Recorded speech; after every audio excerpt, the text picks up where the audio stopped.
Hello and welcome to Firearm Freedom. This is going to be another First Impressions video. In today's First Impressions video, we are taking a look at the Yankee Hill Machine Victra 12 suppressor. And before we get this video started, there are no sponsors for the channel currently. So if you want to help me out, just hit the subscribe button, ring the bell, share the video around, and drop a comment below. This is like 2014 style YouTube. No BS, no drama. I'm just posting some reviews. Also, I have my B channel really revving up. I got a lot of content dropping over there, vlogs, action style content. It's a really good time. I'll throw that card up in the corner of your screen now. Live on the dangerous side of hobbies and give me some support. I really do appreciate it. The Victra 12. Interesting name and an interesting can all the way around. This is an absolutely ginormous, roughly 12-inch in length shotgun suppressor that we are taking a look at today from Yankee Hill. Full disclosure, Yankee Hill did send me this suppressor for free to check out here on the channel. They did not tell me to say anything at all about the can. They just said, here, take a look at it and let us know what you think. And that is exactly what I intend to do in this video. In the beginning of the video, I have a sound comparison with a number of different loadings in 12 gauge ammunition. I have been using it today on my Remington 870 retrograde, and we'll talk about that setup in a little bit. I have not reviewed the footage yet, but I would imagine the video does not sound that great. And the reason why I'm saying that is because on Yankee Hill's homepage, they have a video of this suppressor being shot in kind of like a launch format.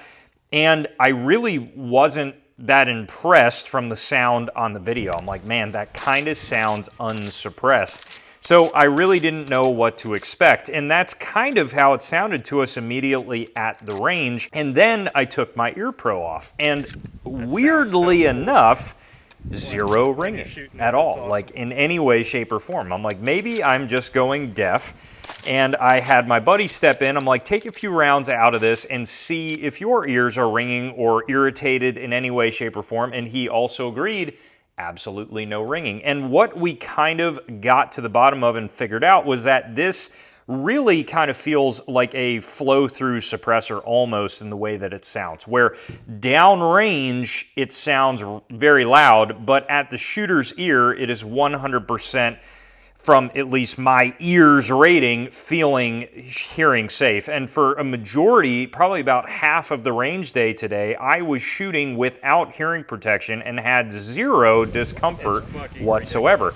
It essentially kind of sounded like I was standing at the 50-yard line to somebody shooting an unsuppressed gun at the 10-yard line, if that makes any sense at the actual shooter's ear. And I've shot many shotgun suppressors before, and that tends to be a common theme. And I believe the reason why is because of just such a large hole going through the bore of the suppressor that you're just going to get gas leaking out into different areas. I mean, that's just bound to happen with something like this. So I actually was pleasantly surprised with the noise of this, but I put that caveat in the beginning because I really don't know that there's going to be a single video out there that is going to showcase how this suppressor sounds actually in person at the shooter's ear. It is very, very difficult to tell. If you're able to find one of these in person and actually hear it in person, that's gonna be about it. In this application, I think if you were looking to use it for a hunting aspect or something else and you didn't necessarily need it to be movie quiet downrange, but you wanted to protect your hearing at the actual end of the shotgun, I think that's primarily what this is going to be dry for, and you just kind of have to figure out if that is for you or not. It does come with removable chokes. These chokes are proprietary to the Yankee Hill suppressor, so you're not going to swap out different chokes from different options.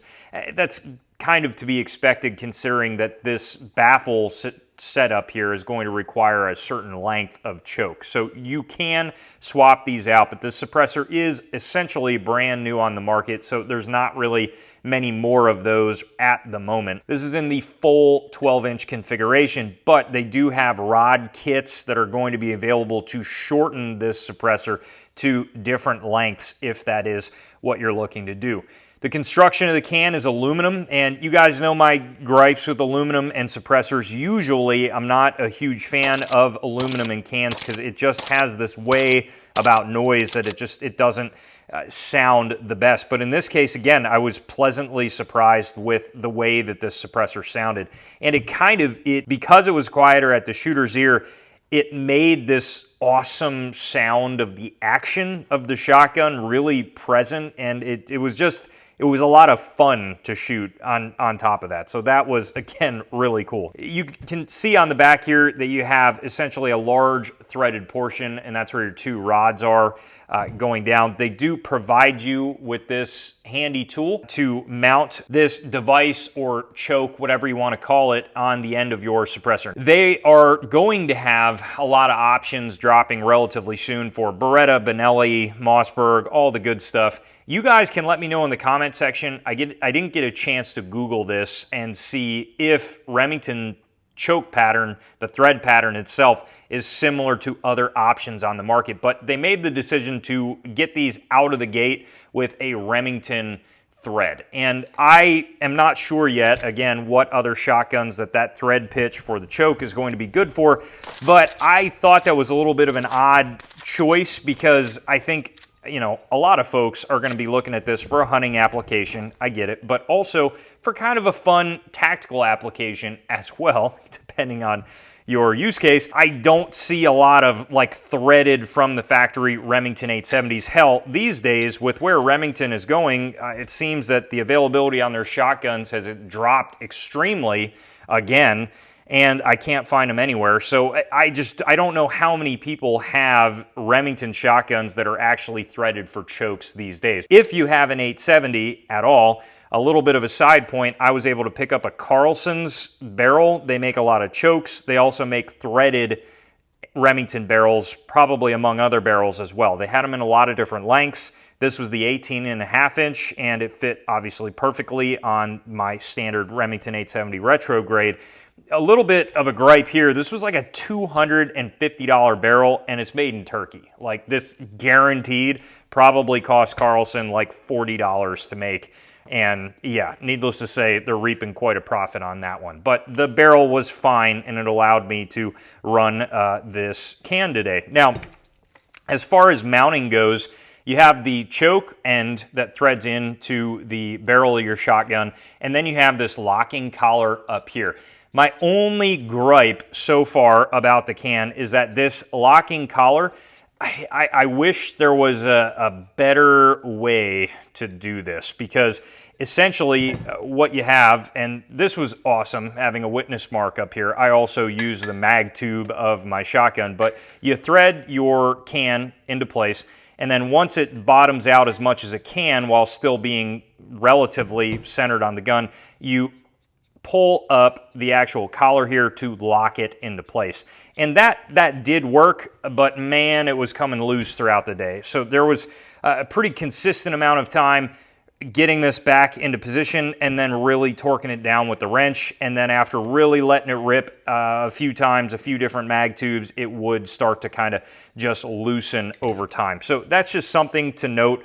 I don't know that there's really much you can do to that other than maybe add a little bit of red Loctite if you want to go crazy, maybe some Rockset or something crazy like that. But that is totally your call, because again, I don't know that that would be recommended. It is something that you got to definitely keep an eye on, because this thing is massive on the end of your gun. So if it does get loose enough that you start losing your concentricity with 12 gauge ammunition, obviously that could be a little bit of an issue. I did shoot a variety of loads through this, from mini shells to standard Winchester birdshot to Federal subsonic target loads that I picked up at Midway. It was like, I think like $13 a box at Midway of 25, so it wasn't bad. That's coming out at 900 feet per second. And then I also had some estate just bulk buckshot, and I want to say that's about 1,400 feet per second. So I think a lot of people forget with shotgun suppressors that you have a very large bore, and what that is going to do with a very fast round is definitely be loud downrange. And most shotgun ammunition on the market is going to be above that sound barrier speed. It's cool that Federal makes some subsonic stuff, and I did notice that up close, maybe about at the 10-yard line, it was much quieter with that 900 feet a second birdshot, and it was a really cool overall package. It kind of has that Osprey sort of off-centered baffle technology here, because this, in my experience, has always been an excellent way to mitigate the gas. Obviously, this has a lot of similarities to the Salvo, and the Salvo is great. It's a cool can. Man, I haven't seen those things in stock in years. I mean, it's like they don't even exist anymore. So a word to Yankee Hill would be, if you guys can continue to manufacture these in a relatively good quantity and have them pretty consistently in stock, which usually Yankee Hill does a good job at, I think these cans will actually sell pretty well, especially with the option to shorten it if you want to. Honestly, it actually looks a little bit better than the Salvo, being a little bit more rounded. It actually kind of conforms to the shotgun as well. And I think that on this 870 being kind of like a little bit of a retro and modern design mixed together is pretty sweet. I had quite a bit of fun in this range day, enough so that I wanted to bring it immediately home and immediately on the review table. But that is going to wrap up this first impressions video on the Victra 12. If you guys have any other questions about this can, let me know down in the comments section below, and I absolutely will get back to you. While you're down there, head up to the description for the ways to support the channel, and as always, stay tuned for more great content coming soon.